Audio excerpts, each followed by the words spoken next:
Okay, so how does a counterfeiter get around the security features that a banknote producer has placed in the notes? Well, one way is to just ignore them.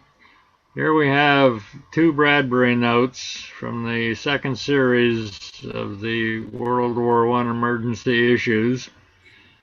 The one on top is original, and the one down here is hand-drawn on plain bond paper. Actually, I think there might be some sort of a grid pattern in that paper, but I don't remember specifically.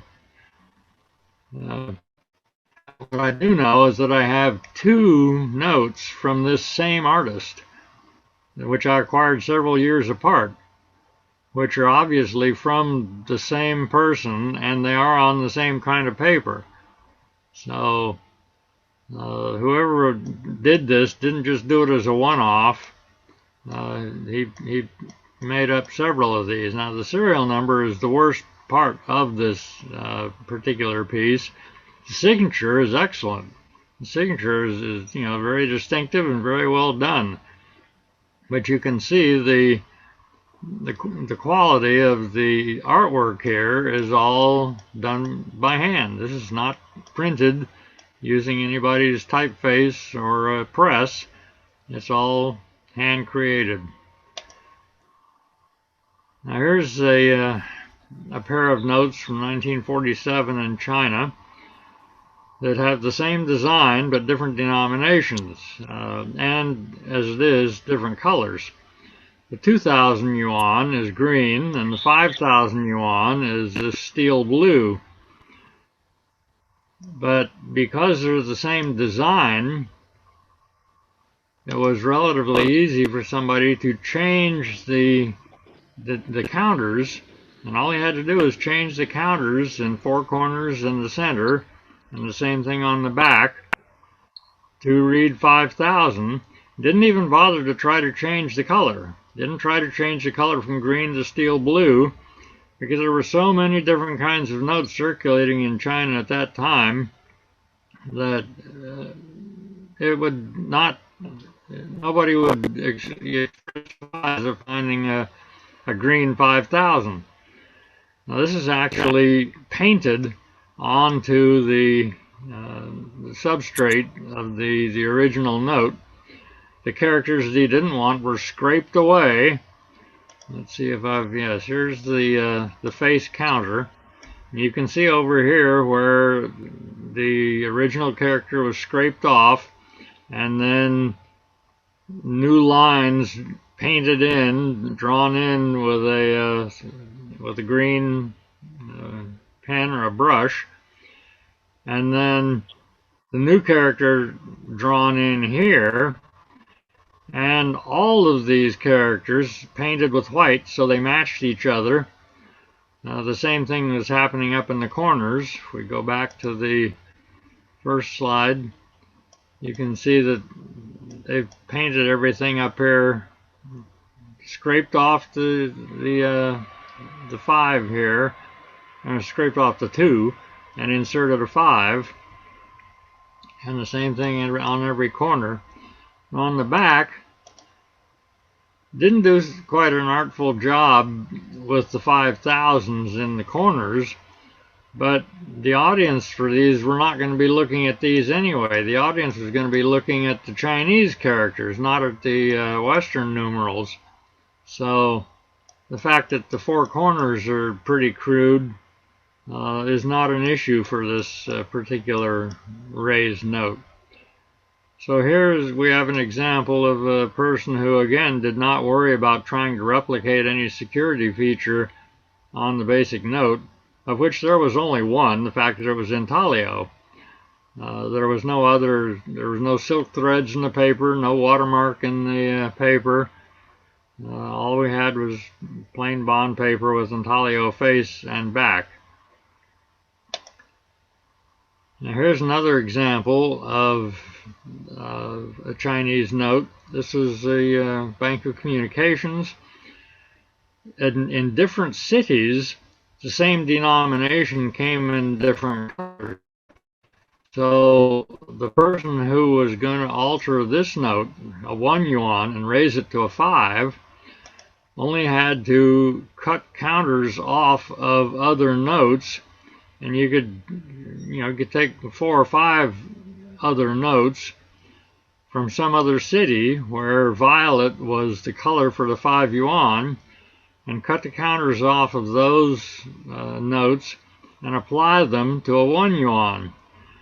Now, in addition to just cutting the counter off, they also thinned the paper. They made the paper here where the counter was going to go on thinner than usual, and thinned the paper of the counter as well, so that when it's held to a light, you do not see any darkening in the corners where the counters were added. They weren't just pasted over the existing note. Paper was actually made thinner, so when you hold it up to a light, you don't see any evidence of a change in that corner of that counter. All the counters were changed. Up here, they replaced this one as well, and the same thing on the left end. In circulation, the added counter here fell away, and you can see that it did say 5. There was a 5 counter on there originally before it fell off the note. And on the back, the counter down here fell off. And you can see here where they were making the paper thinner, that actually went through the paper in the case of that small counter there. So all these counters here were changed. This was changed here. A lot of work went into revising this 1 yuan note to make it a 5 yuan note. And when that last counter fell off, it probably figured, all right, the jig is up. But of course, by that time, the note had been passed to many additional people past the perpetrator. When you're counterfeiting, all you need to do is get it past the first person and you're home free. And many counterfeiters don't even pass the notes themselves. They sell them to somebody else who's responsible for doing that. Now here's an example of making the paper thinner. This is a $1 silver certificate that has been split in half. Actually, it's been split in 1/3 and 2/3. You can see that here the person who split this note did get through the paper a little bit in a couple of places. And you can see that this is fairly thin. You can see the design on the other side coming through. This is the other side of this pair. And you can see that the face side is much thicker than the back. So in the case of the person who split this note, if they were going to raise this note by pasting the back of a 20 on it and the face of a 20 on here, they would have to hope that they could get one that was again 2/3 and 1/3 in thickness, so that when they glued them together they would feel proper. Now, my brother did this when he was in high school, just to prove that it could be done.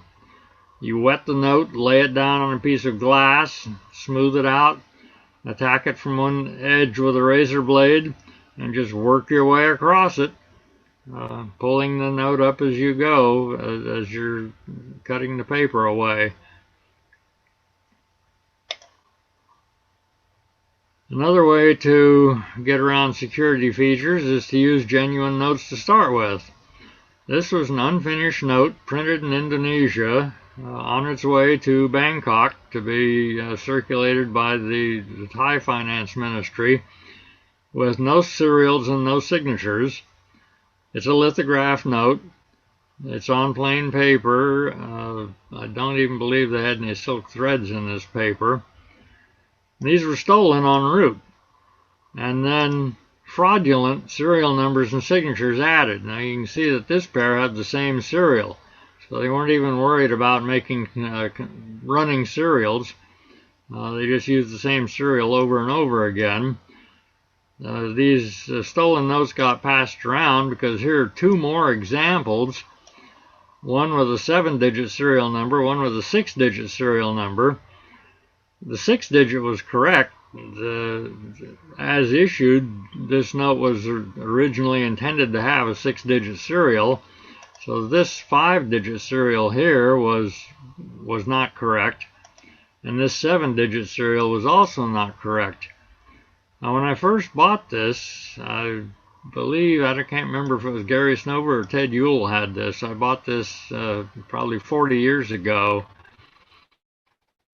It was just another of the many Thai varieties that were created during the war, an uncatalogued variety.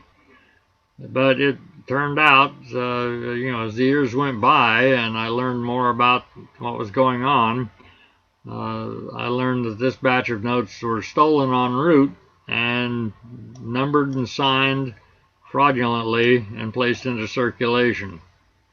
The person who ended up stuck with this one carried it around for a long time. It's not unusual to find counterfeits in this condition, which have been carried around because the person doesn't have the guts to try to pass it, but he's not going to throw it away because he thinks it might be money.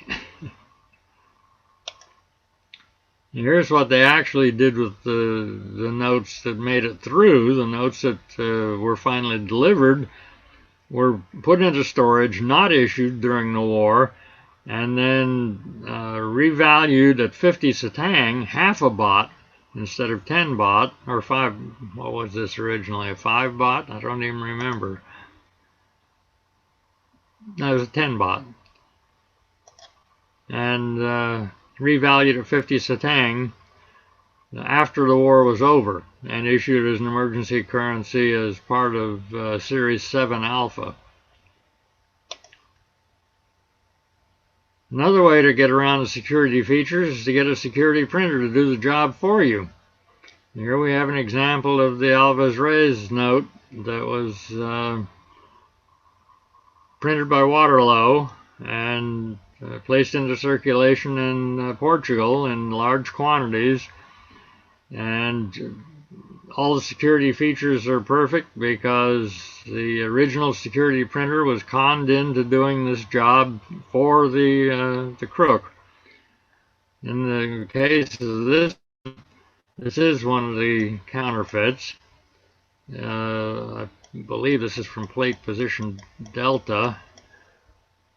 Yeah, that's a plate position O, Oscar, which makes it part of the second printing. Waterloo, the plates wore out of the initial printing, so some of the reprints have the original plate and some of the reprints have the substitute plate, and every individual note has a plate position letter engraved into it, but we also have the comma after sons here.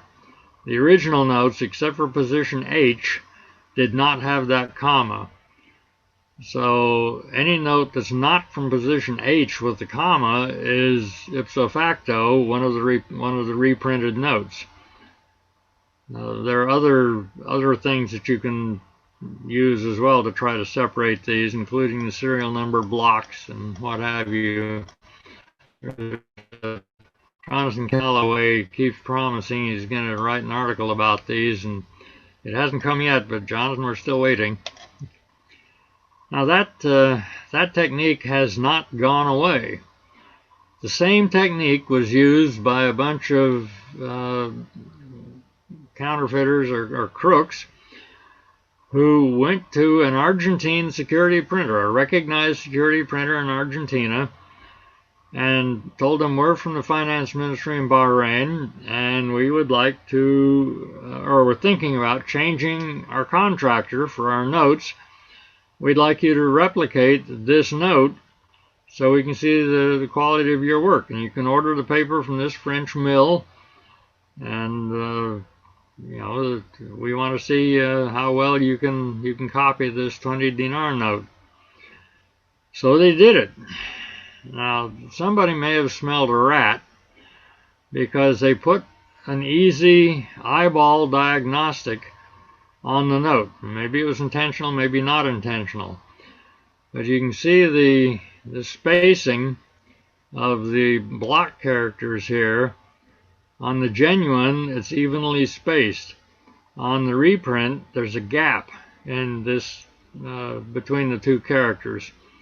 The gap is the one that can easily be distinguished.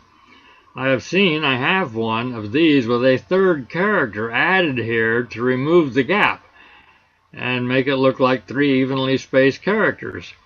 So when these notes became known, that the notes with the gaps were counterfeits, and the entire series was demonetized. The original notes were withdrawn, and a new 20 dinar note had to be issued. Everybody got stuck with one of these and who recognized that it was not going to be redeemable tried to figure out other ways to use them. The guy in Warrington puts a counterfeit marking across them and says, see, here's one of the counterfeits. Spend a lot of money and get it. And somebody else, as I said, has added a third character here. So there are various ways that people tried to make these notes good or usable, exchangeable, after it became known that they were not good. The reprinted notes were delivered and laundered through money changers throughout Central and other places in Africa. Eventually, one of them ended up in the hands of the finance ministry in Bahrain. They looked at it, recognized that it was not the original note, and wondered, did Delarue have to change the plate and didn't notify us? And they went back to Delarue and they said, we haven't had that note since we delivered the first printing. We don't know what you're talking about. And it took several months to trace the trail back through the various persons who were handling these to find out what had happened. At that point, somebody requested that the trade organization of security printers publicize to their members that this kind of scam had been perpetrated, that this technique of getting genuine notes was still in use, and rather than do that, the trade organization disbanded itself. They did not want to admit that one of their members had been conned in this fashion. So they just, not only did they not publicize it, they just broke up. Now here's another very famous one, and in this case, the counterfeiter took it upon himself to actually replicate all of the security features of the original note. Now, the original note only had one significant security feature going for it, and that is that the watermark in the paper, which is a very elaborate watermark, difficult to replicate, and they succeeded in doing that reasonably well. They, of course, also had to replicate the plates. The notes are letterpress, they're not intaglio. Why the Bank of England continued to use letterpress for decades after they figured out how to replicate plates using electrolytic deposition. One more step in that process and they could have had an intaglio plate. But they stopped at the letterpress stage and used that technique for decades before they finally turned to intaglio printing for all of their products. Now, in the case of these, there's an original note. This actually happens to be a 1944 note, so it's outside the range of dates which were replicated by the Germans.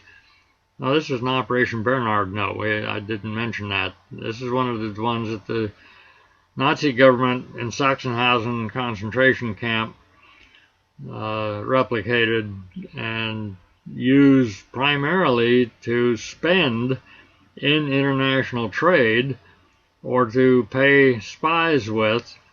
Their original scheme to drop them over England and disrupt the economy didn't prove to be feasible.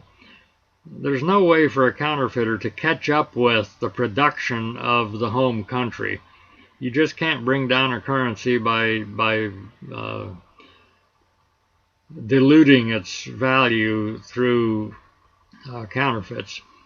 The only way you could bring it down would be to destroy people's confidence in the currency, and that was part of their intent, but they decided it was worth more to them as spending money than as propaganda.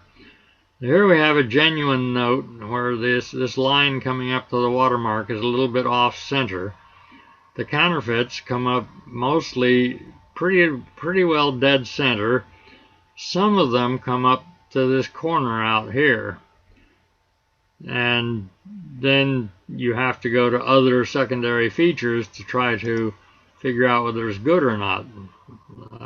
There's one of the counterfeits. So there are lots of plate diagnostics as well. This is a genuine note where this leaf coming up here, the line defining the right-hand side of the leaf, cuts across the line of the big leaf extending out to the right. It simply joins that line and then continues out. It doesn't cut back across it. But even this can be ambiguous, so there's lots of other places you can look. For instance, up here, this is pretty solid coming down here in the counterfeit.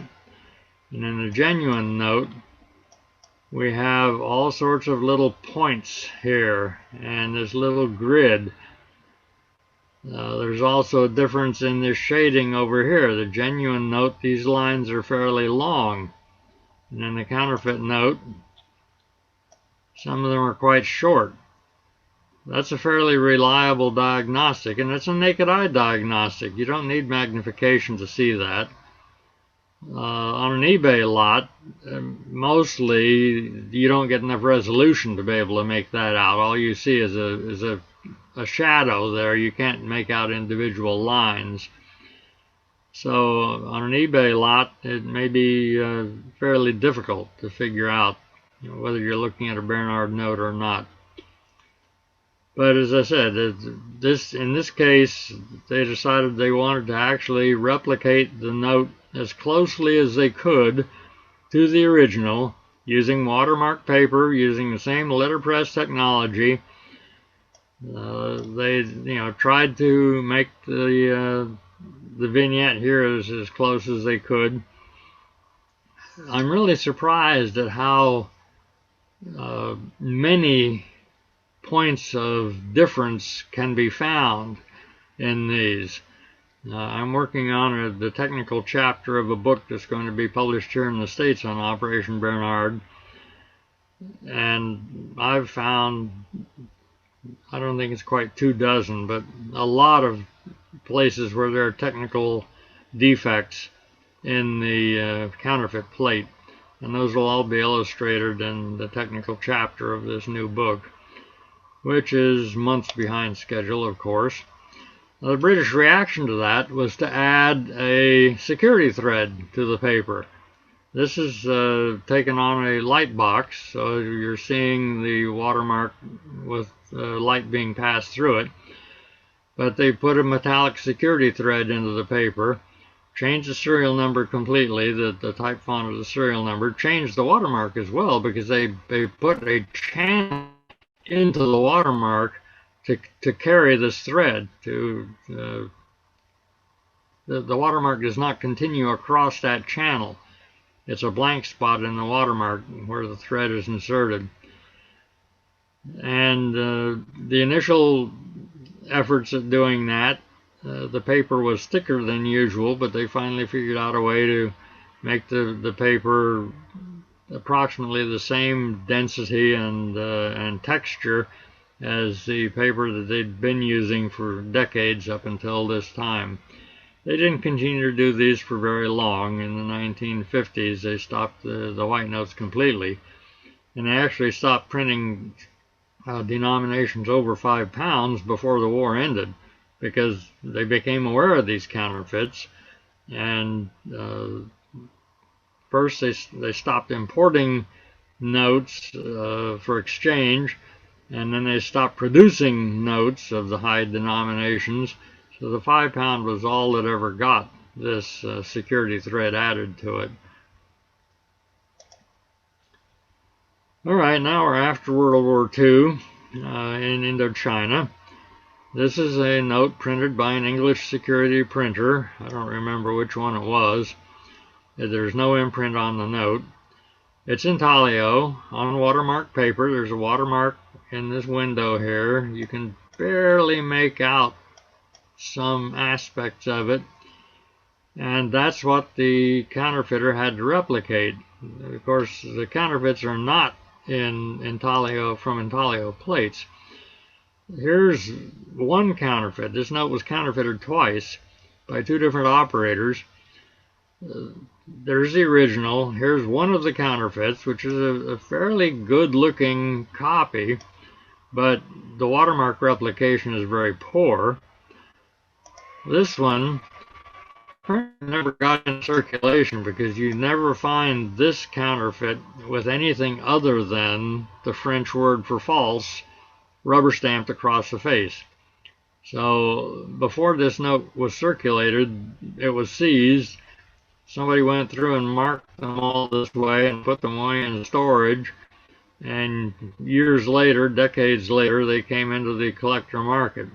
So this particular version of the counterfeit always appears with this rubber stamp on it. Now let's look at these watermarks. There's the original watermark. And this is what I call a black and white watermark because it has light areas and dark areas and really gives you a three-dimensional appearance when you're holding it up. It's not the same as Hammer Mill Bond 25% rag content, which is all in white and typewriter paper for office use. It's an elaborate watermark with shading included in it. So you can see that her jawline here is darker than her neck. Well, the first piece, this is what the watermark looks like when you project light through it. Barely visible, and everything that should be dark is light. What should be dark, like all this up here and this underneath her jaw here, is actually lighter than. So it's a mirror image, not a mirror image in terms of spatial, but in terms of paper density. And here's the second one, and then you can see it's also, instead of being a dark watermark on a light background, it's a light watermark on a dark background. Well, those were done by printing on the back of the note. On the first one, they printed with this semi-transparent ink, and when new, this probably was completely transparent, but over the decades, that ink has turned color, has darkened so that it is now visible to the naked eye. And in this case over here, they printed a design on the watermark window that had the light areas in the print. So in this case, light brown ink here is printed onto the watermark window, and it has embedded in it the light areas representing the watermark. So when viewed from the other side of the note with the light coming through it, it shows the watermark with the proper features, but again, light where dark should be. So instead of being dark like this, it's showing light like this. So that's how this counterfeiter decided to try to get around the watermark issue. It's probably still effective because a clerk receiving the note would simply hold it up and look for a watermark, and seeing something in the watermark window would accept it, not realizing that it wasn't in the proper format. So that was another way to try to get around it. Now here we have another French Indochina note that was also counterfeited and it has a very prominent elephant watermark. You can see the watermark is so prominent that you can see the thick and thin parts in the paper here. You may not be able to make out the shape of the elephant. It will show you that with the light coming through it, and it becomes much more clear. But this is with incident light. This is not with transmitted light. So you can see that the paper is quite variable in its intensity where the watermark appears. Now, this is one of the post-war French emissions that continued the French polychrome letterpress technique, but with added some intaglio. So the lady's hair is all intaglio on this note. Everything, well, this counter here, and I believe this legend up here is also intaglio. The black faceplate is what it amounts to, is intaglio. Obviously not the serial numbers. This is all French polychrome, which is 100% letterpress. Very precise letterpress to get these colors to align and match up. It's very difficult to do, and they were masters at it. But when the war was over and they decided a little bit more security was needed, they began to add intaglio to many of the polychrome notes. There's the close-up of the watermark. Here's the counterfeit, and you can see the quality of the printing is not nearly as good, and there is no intaglio on the replicated note. So you've got issues with the quality, and then issues with the technology as well. There's the counterfeit watermark, and it's embossed into the paper. Now the problem with embossing is it doesn't actually change the amount of paper. It simply changes the density of the paper in certain areas. So it still gives you an effect of a watermark. Oh, I'm going the wrong way. Watermark being present. There's the genuine watermark, and now you can see the head of the elephant. And there's the embossed watermark, and you can barely make it out. But because this original watermark could be viewed on a tabletop, as I said, the density of the paper was so variable that even without light passing through the note, you could see that there was a watermark in that window. Using something like this gave the impression that there was still a watermark in the window. So that was the technique that this counterfeiter used to try to replicate the watermark. Did not try to replicate the intaglio printing. Now this is a very successful counterfeit. This is the genuine piece that was counterfeited, and there are lots of these things out in the market. There's the counterfeit down below, and you can see there's a little bit of difference in the color shade, but not much. And the security features are very well done. Again, the security features here are principally a watermark, but also a metallic thread, a thread embedded in the paper.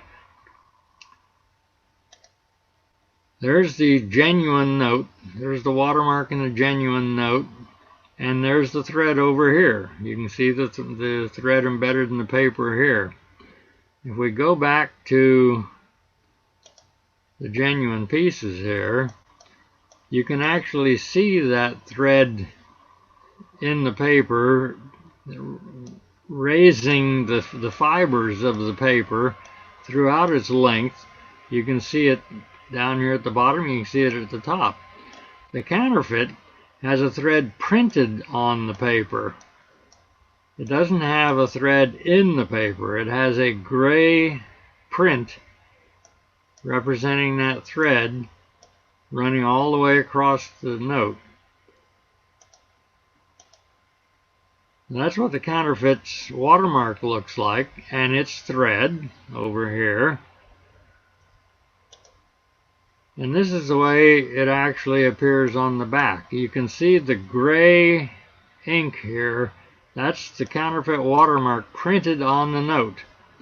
And when held to a light, that gray ink shows up as the watermark. And the same thing happens over here. They printed the thread on the back as well. And they've made the printed thread on the face and the back match each other perfectly. So that when you're looking at this, let's go back to the transmitted light, you can see that you don't see two threads here. There's a thread printed on the face and a thread printed on the back, and it's perfectly aligned. That's very good work. It's very difficult in letterpress to get that kind of registration. But they succeeded in the case of this note, and the note, as I said, was a very successful counterfeit. It caused the Bank of Indonesia a lot of problems. And here we have one that's done for collectors. This note was replicated long after the war. The original note is intaglio. The entire orange faceplate is intaglio. Well, of course, letterpress overprints. And in the paper, we've got silk threads, both red and blue. Mostly the blue are visible here, but there's a red one there, and there was a red one up here. The counterfeit made for collectors has the red and blue threads. This is letterpress. You can see the ridges around the edges here where the ink got pushed out to the edges of the printed design.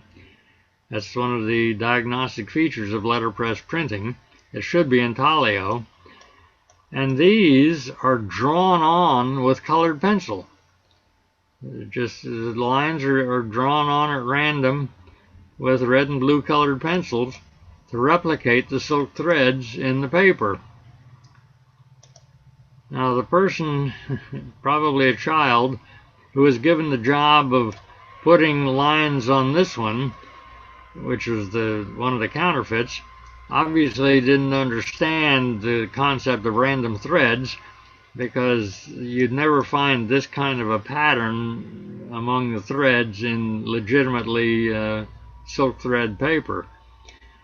You can also see the inverted 8 up here. The 8 is upside down in this serial number.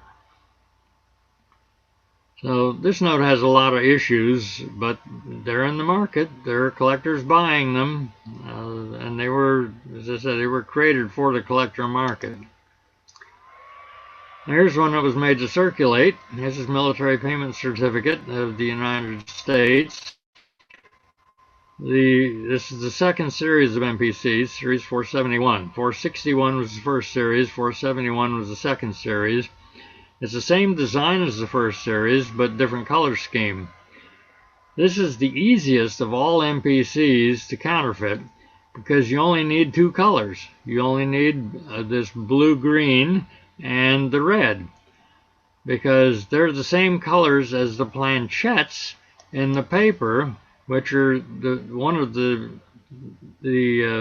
eyeball counterfeit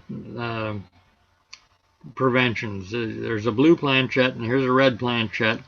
Those are little pieces of paper, discs of paper, randomly scattered through the slurry when the paper is made, so that sometimes they get near the surface of the paper and become quite visible, and other times they're buried completely in the paper and you can't see them very well.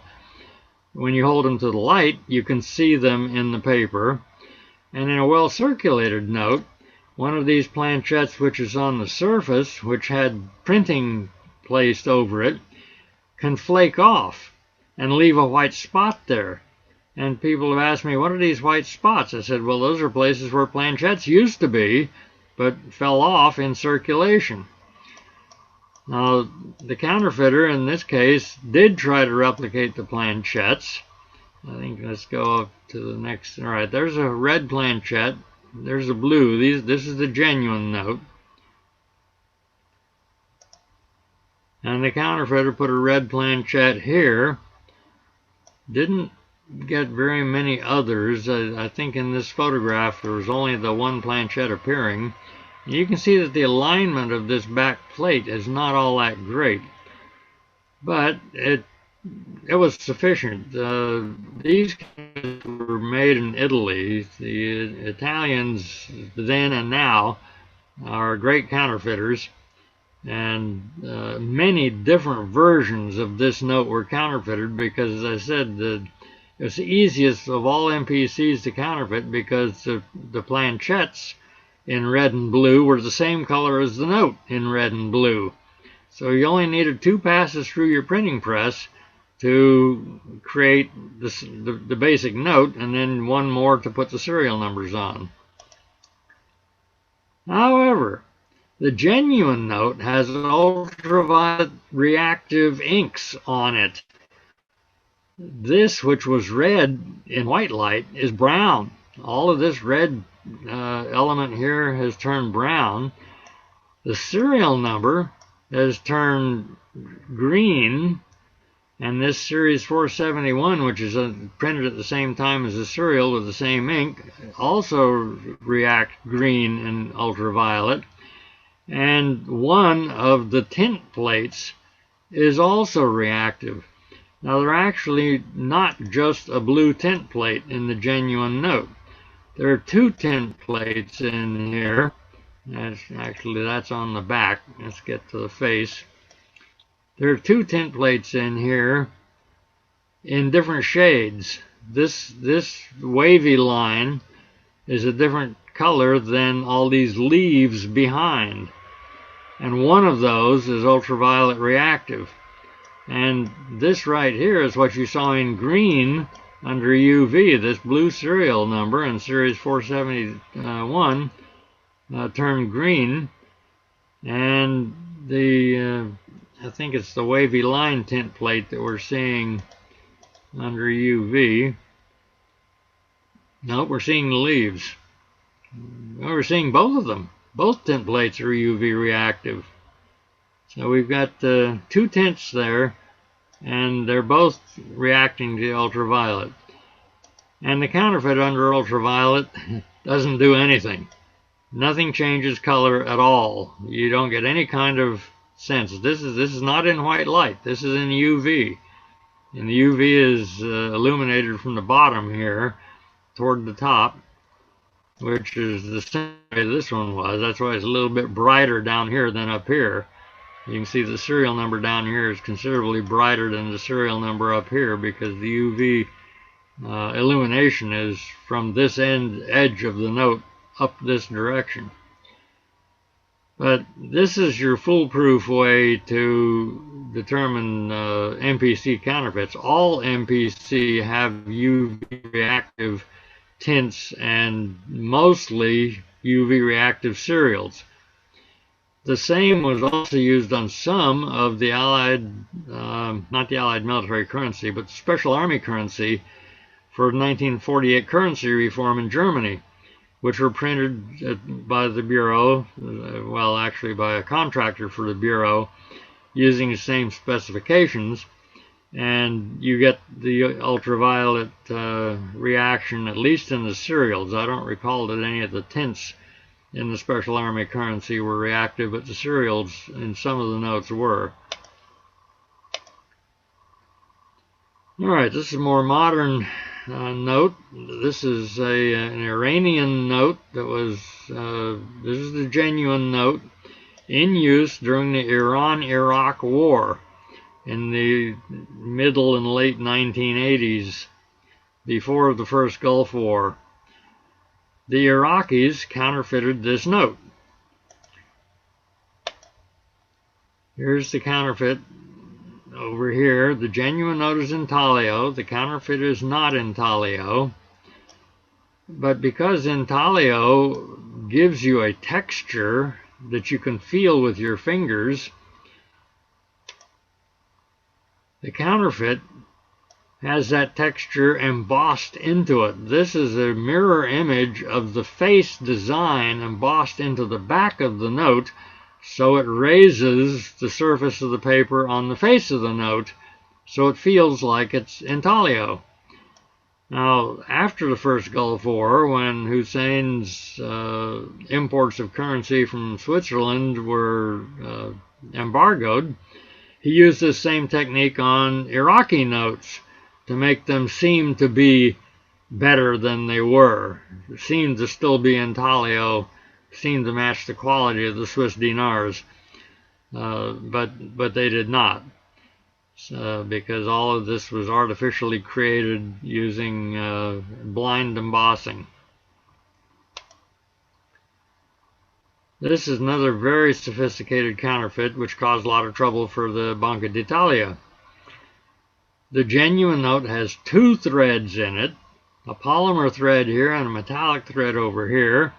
It has two styles of watermark, and it has see-through registration, and it's intaglio. The counterfeit note is on paper that has threads in it. You can see that this counterfeit has been opened up and somebody has pulled that thread out and verified, okay, the thread's in there, and probably placed it back in circulation until eventually somebody, caught on and canceled the note by just drawing a line across the face of the note to take that note out of circulation. But the counterfeit has all the security features of the genuine. There's the polymer thread. This is the genuine note. There's the metallic thread. There's the black and white watermark. There's the all right, now the word's escaping me. Electrotype watermark. It got that word electrotype because the part of the watermark screen that creates this white, very thin image, the paper being thin with a lot of light coming through it, is welded. The element that creates this part of the watermark is separately welded to the watermark screen using electrical welding technique, and somehow the word electrotype got attached to that kind of element in a watermark. And you can see the see-through registration in this photograph as well. That the leaves on the face and the leaves on the back perfectly align up this stem. Now here's the counterfeit paper. The counterfeit paper has a real polymer thread, a real metallic thread, and a real watermark. The electrotype element of it is not quite as bold as on the regular, but this is very elaborate paper counterfeited specifically to print this note. As I said, the Italians are past masters at counterfeiting. There's the genuine, which we already looked at. And there's the counterfeit. And you can see the see-through registration on the counterfeit is not nearly as good. The spacing isn't quite as regular. This leaf here overlaps this leaf here in the counterfeit.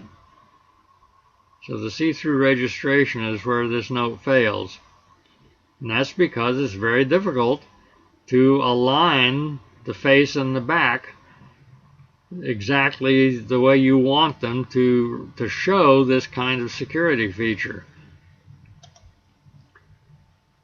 Now here's a close-up of the faces, and you can see that the intaglio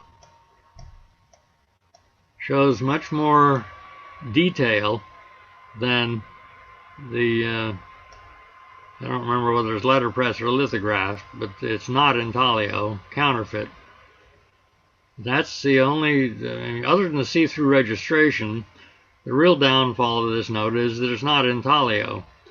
But with all those security features in it, two threads and a watermark that works, it was easy to pass these notes.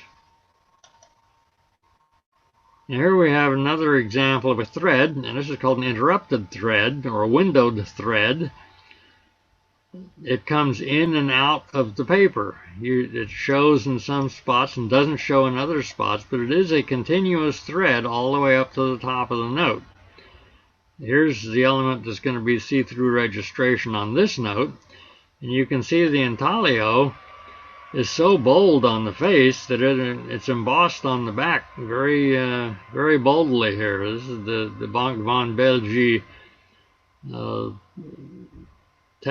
text from the face, intaglio, showing through and embossing on the back. Now here's the counterfeit version of that. They're using tin foil, aluminum foil, to replicate the appearance of the thread, but they're not doing anything to replicate the thread's continuity in the paper. Now here's the watermark on the genuine note with light coming through it. You can see the see-through registration here. Everything's aligned. All these colors are lined up. And the thread is continuous. It goes from edge to edge. And this ladder here, that's where the thread disappears into the paper. The paper is thicker there, and the thread is not visible. Where the thread is visible on the face, the interrupted portions of the thread, the paper is thinner. So you get this ladder going all the way up where the thread is, showing you where the paper is thicker and thinner, and where the thread appears or does not appear. And there's the counterfeit, and you can see there's no continuity here. On many counterfeits of interrupted thread notes, there is a printed, the same as we saw in the Indonesian piece, a gray ink print to represent the thread between the places where it appears. So they use the tin foil applique to show the places where the thread is on the surface of the paper, and they print everything between it to represent a continuous thread in the paper. But the counterfeiter in this case did not, and you can see the see-through registration is very wretched on this piece as well. And of course there's no embossing because there's no intaglio. That's the cancellation hole that somebody punched in the note when it was taken from circulation. Here we have another example of a paper made specifically for the note. This is a 50,000 ruble note, 1993, after the collapse of the USSR. This is the Bank of Russia, and in a highly inflated currency. The currency was stabilized, and I think 3 zeros removed from the numbers. I don't remember what year it was. There's a watermark in this paper, and that watermark was created in the counterfeit paper as well. There's a counterfeit of the note, and actually this rubber stamp says not accepted for redemption. There's a genuine with light coming through it, and we've got silk threads. You can see red and blue silk threads scattered through the paper here. And there's the counterfeit watermark. It also has silk threads in the paper, but they're much longer than the threads in the genuine paper. So there's the first thing that this guy didn't do right. He didn't get the threads the same length as the threads in the genuine paper. But the watermark is a good replica.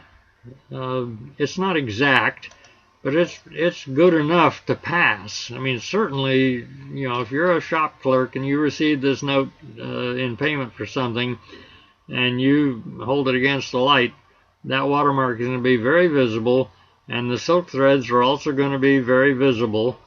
So, you know, there's a lot going for this note with custom-made paper specifically for this note. Now, I have 2 different counterfeits on this same paper. So the paper maker passed this around to different counterfeiting groups. So two different operators use that same paper.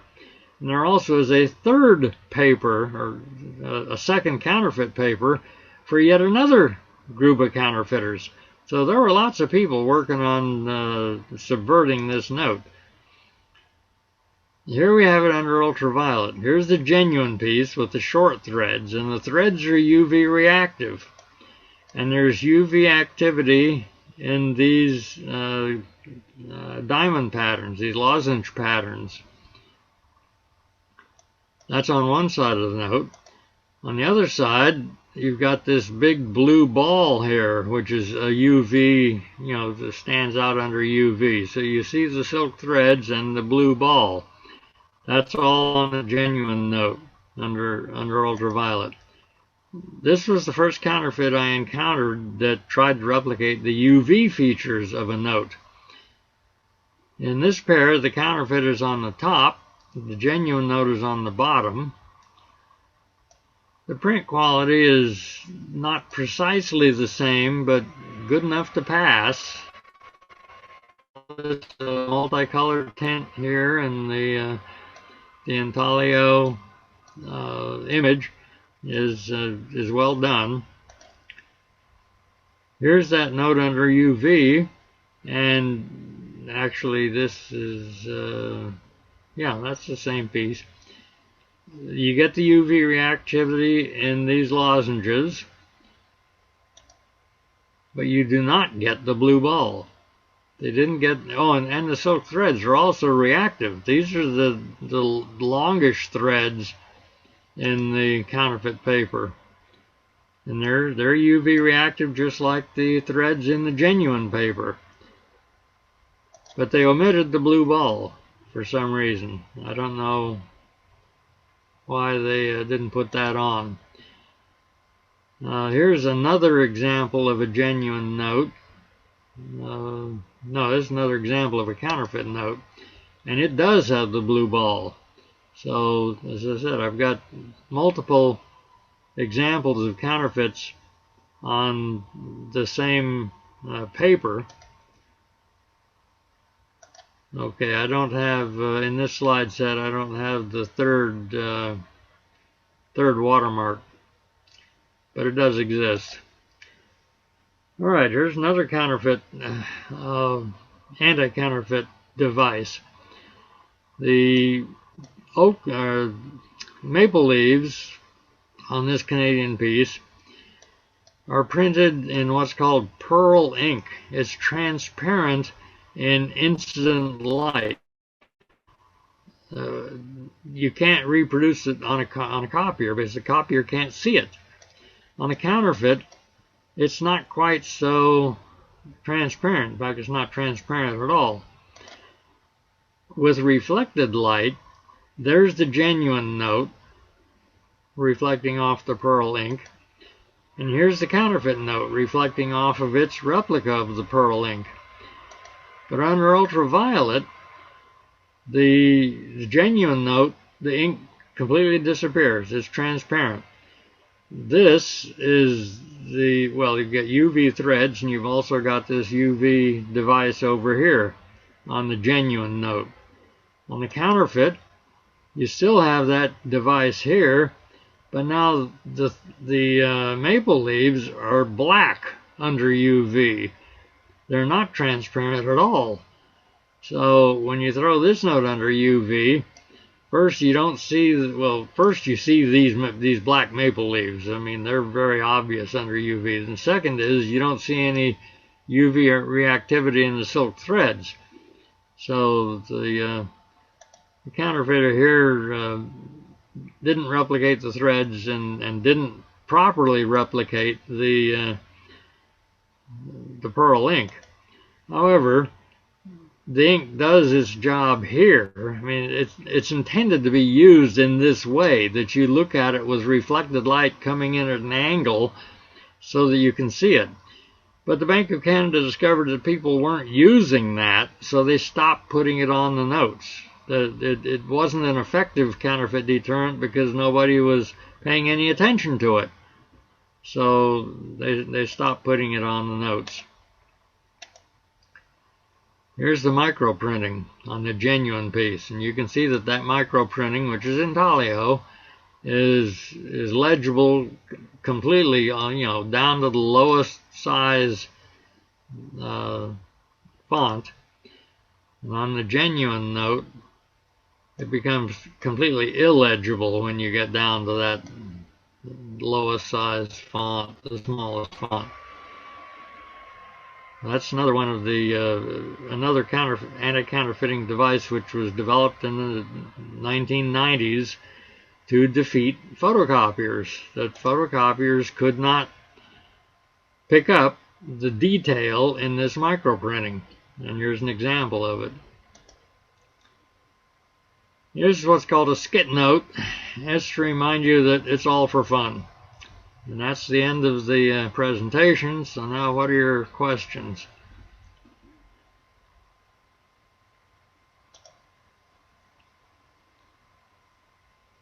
You're muted, Robin.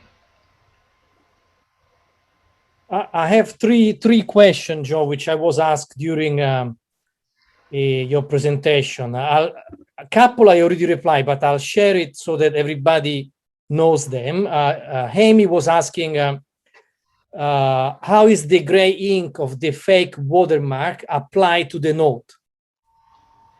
How is the gradient? The gray ink, the fake watermark. It's printed on. I don't remember whether it's letterpress or lithographed. I imagine it's lithographed because if you're talking about the Indonesian piece, the whole note was lithographed, and I'm sure that the fake watermark was put on the same way. I'd have to get the note out and examine it, again. I don't keep all of these details in my head. Okay, then the second question was why were MPC numbered that way? I already replied. The first two digits is the year. The third digit indicates the number of series printed. I learned this. Number of series ordered. The first two digits is the year, right? Right, and then the third digit is the number of series that were ordered that year, not necessarily delivered that year. Okay. So 471, 472, 47 is 1947. 1 and 2 is the delivered, not the printed. The order. The order. All right. Okay. Amy, my correction to you. So I didn't record properly what I learned in your class, Joe. Why the watermark? Why the serial numbers were done in UV was specifically as an anti-counterfeiting device. It was called a secret security device, and it was classified information. It was not published to the public that they could apply UV to MPCs and find UV reactive elements. The only people who knew that were the finance people. We had a discussion recently on which WhatsApp. Somebody asked which was the first banknote using UV features. Was the MPC? I believe it was, yes. All right. Okay. Then somebody indicates that too. The third question I have, Jonathan is asking, the story of the Bahraini notes illicitly printed in Argentina is very interesting. And he was wondering if it has been researched or written about, and someone already replied that there is an ABS article on this banknote. Do you know anything else, Joe? I got the information online about it, specifically about the trade organization disbanding itself rather than publicize among themselves that this had happened. I don't remember what the link is and where I found it. It was years ago that I found it, and it may not still be accessible, but I copied the data, I copied the text into a file, so I've got that article on my computer here someplace. All right. Well, question keep arriving. Another question, Cedrian is asking, many counterfeits struggle reproducing serial letters or numbers. Is it traditionally done to distinguish them, Cedrian, I don't understand your question. Ask directly if you can. Hi, Joe.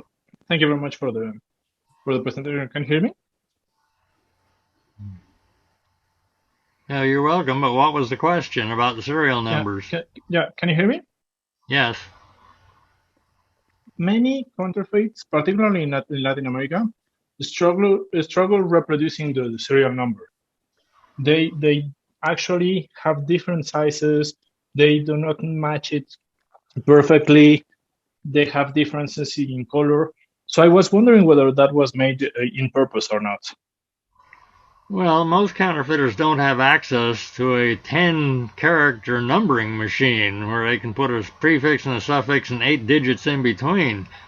So many counterfeiters have to use, in fact, when the Russians printed the Allied military currency using the plates that we provided, we didn't send them numbering machines with those plates.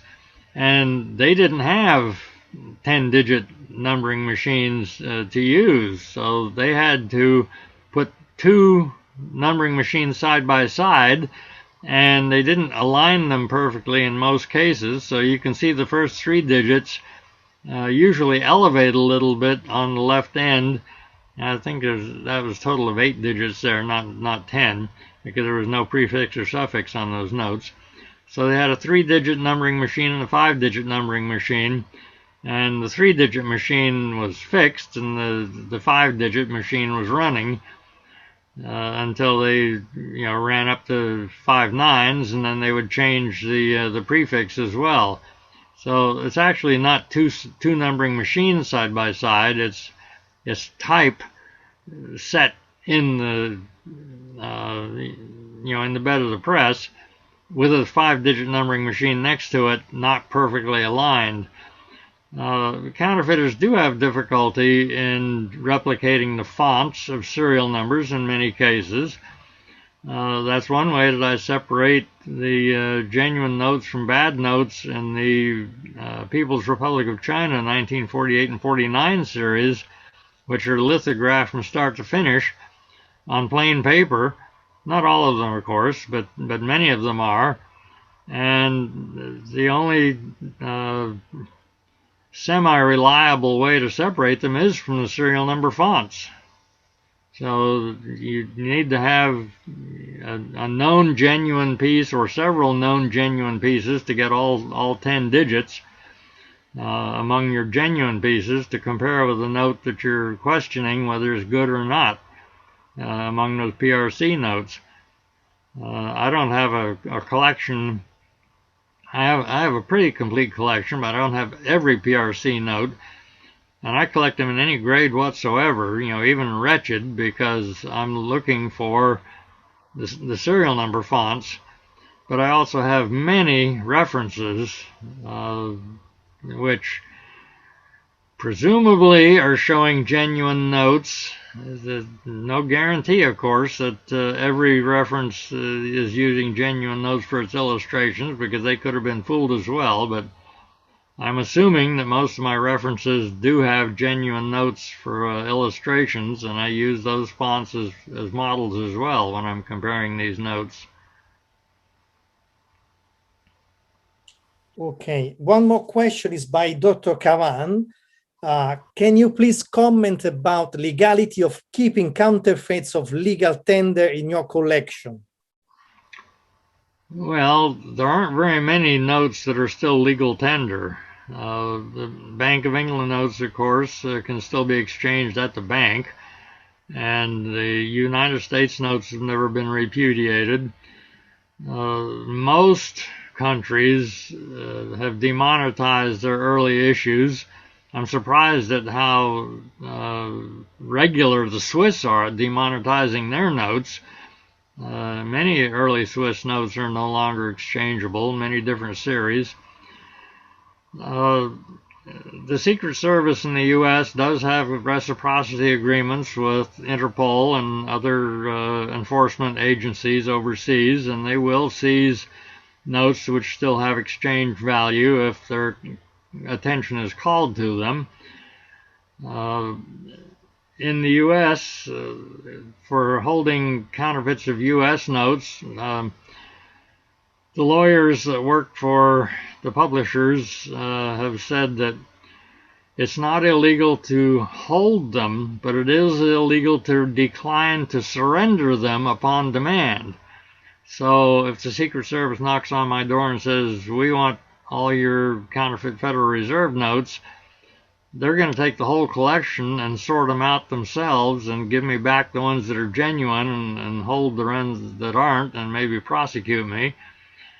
But as long as nobody tells them where to find the things and directs them to come take some action, they know who I am. They've told me twice to keep a lower profile, but if push comes to shove, all of my counterfeit U.S. notes are seizable, and Treasury says that they will prosecute.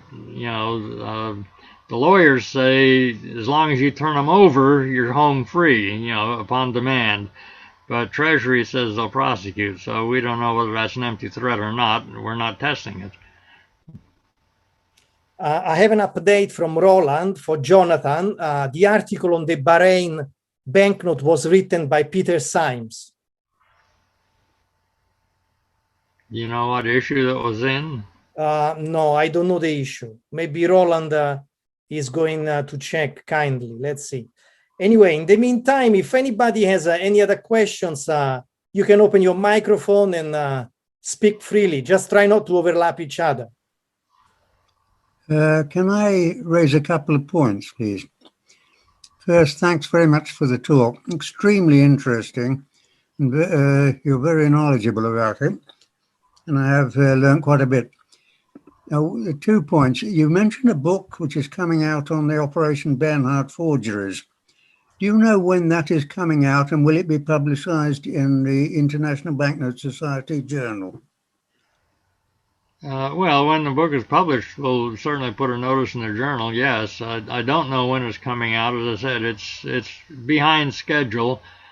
I was supposed to have my chapter finished several months ago, and I just cannot find the time to get the thing finished. I'm almost finished with my chapter. I'm also the general editor for the book, so I have to edit all the other chapters as well and make sure they don't have any inconsistencies among them.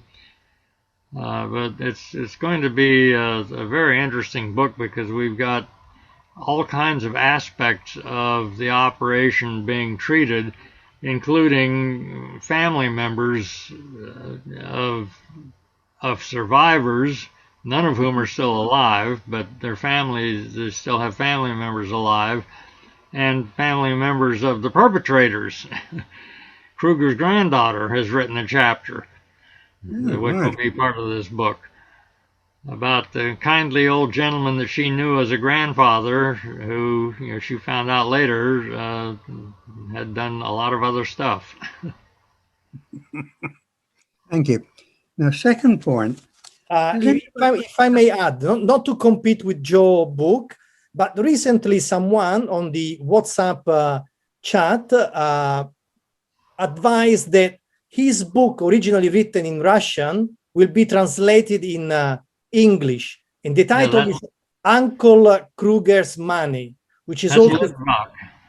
Litvak just published the translation, and I'm very eager to get a copy of it. I have the Russian text, but I would love to read the translation. It's available. It's available as on Amazon. How do you call this system? The e-books. Yeah. Kindle. I think it's on Kindle as well. It's on Kindle now, but very soon he said it will be published on paper with a 25% discount for IBNS members. Good. Now, one other point.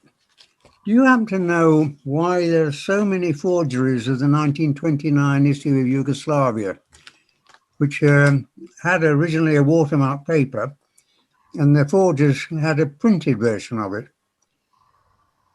There's 100 dinars and 1,000 dinars. Is there a particular reason that you know that particular issue was forged? The only thing I can think of is that that was very turbulent times in the Balkans, and it was relatively easy to pass. I mean, that's the only thing I can think of. I don't think any government was involved. Thank you. There are multiple forgeries of those as well. I mean, there's not just a bunch of one producer, but there were several producers. Thank you very much.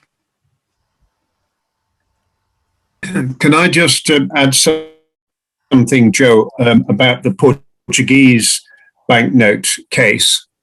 The article which I've written has now been published in the Spink Insider. So anybody who's a client of the Spink auction house will get that magazine if they haven't already received it. And Joe, if you don't get that magazine, let me know, and I can send you a draft copy of the article. I do get the magazine. I don't know, how long it takes the post to get it over here, but I expect to be receiving it. Okay, all right. Well, anyway, it's in the current issue, which has just come out. Okay, good. I'm looking forward to it. Thank you for writing it. It's just taken me about 5 years longer than I intended, but that's the way these things go, as you know. I know very well. Anybody else? Well, I'm always available. My name and contact information are all published in the directory, the print directory, and also should be on the online directory. I've never looked myself up in the IBNS's online directory, but I'm available to answer questions if anybody has any time. And David Locke, I never have gotten around to following up on that work that we did. It was on the Indian notes about whether there was a counterfeit of one of the Indian pieces.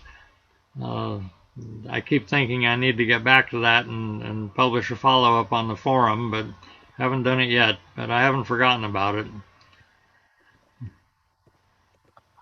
Hey, no worries about that. It was nice of you to take a look at it. So thanks again.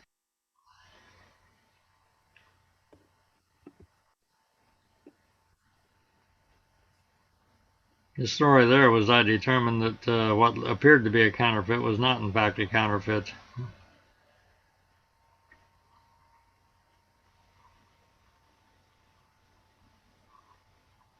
An update from Roland about Bahrain note. Peter's article is on his own website.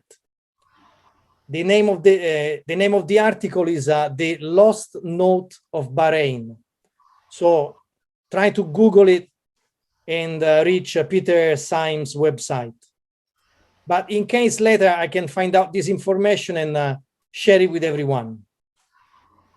Yeah, just put it in the forum. Yeah, I will put it in the forum.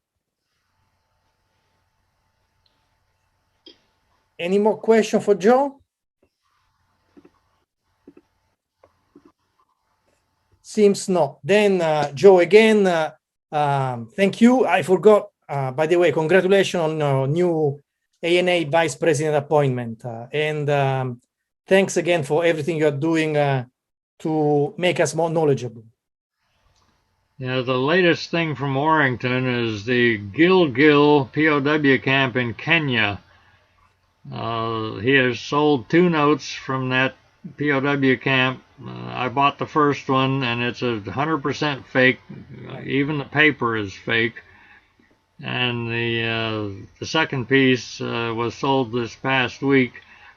I bid on it, but I didn't chase it up as high as somebody else did, so I didn't buy that piece. But don't buy any POW camp from Gilgil from Warrington. They're not good. But he's still using City Hero 6 as an eBay ID, right? That's correct. He's been using that now for over 2 years, as long as he's ever used the same name. I can't buy from him anymore because I left negative feedback a couple of years ago. Yeah, he blackmail immediately as soon as you complain. Well, Again, if you, I do put in the feedback, in the text of the feedback, I always describe what it is I've received. So, if you want to check any of his work, find feedback that I've left about that specific lot, and it'll say modern inkjet or genuine. I keep giving him positive feedback so I can keep on purchasing from him, which is, sort of a bad way to operate, but that's the only. He's on his 19th eBay name, and 2 or 3 of those earlier names he did blackball me as well because I was leaving negative feedback, and I had to wait for him to change names and trace him down again and continue buying under the new name. For some reason, he doesn't automatically blackball me when he changes names. I don't know why. Maybe because you keep buying from him. Well, I do buy from him. I've got a tall stack of stuff that I bought from him, but not everything I buy from him is bad. He also sells a lot of good material.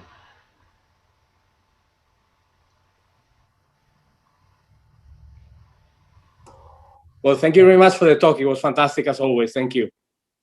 Well, you're welcome. By buying from this guy who is making fakes, doesn't it encourage him to create fakes? Well, yes, you could say that. What he's doing now is not so much fakes as fantasies. The Gilgil are, of course, fakes, but he's putting all kinds of artistic overprints on notes and calling them commemoratives. And I'm not buying those. I'm documenting them all, but I'm not buying much of that. He puts these on gym notes. He puts them on tie notes. He must have had 20 different coats of arms or fancy religious symbols that he lifts from books and other sources. I don't know where he gets all of his images. But he's very good at transferring images from one place to another through whatever photo manipulation software he's using. Everything is still coming out inkjet. He's never used a laser printer yet. He's had 3 different inkjet printers. But a lot of his work nowadays is just fantasy overprints on notes of low value to increase their salability.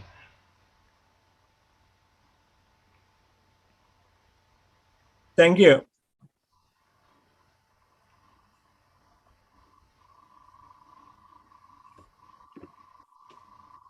thank you, Joe, again. And at this point, I will close the session. If no more questions, I just close the session. Last chance. Any more questions?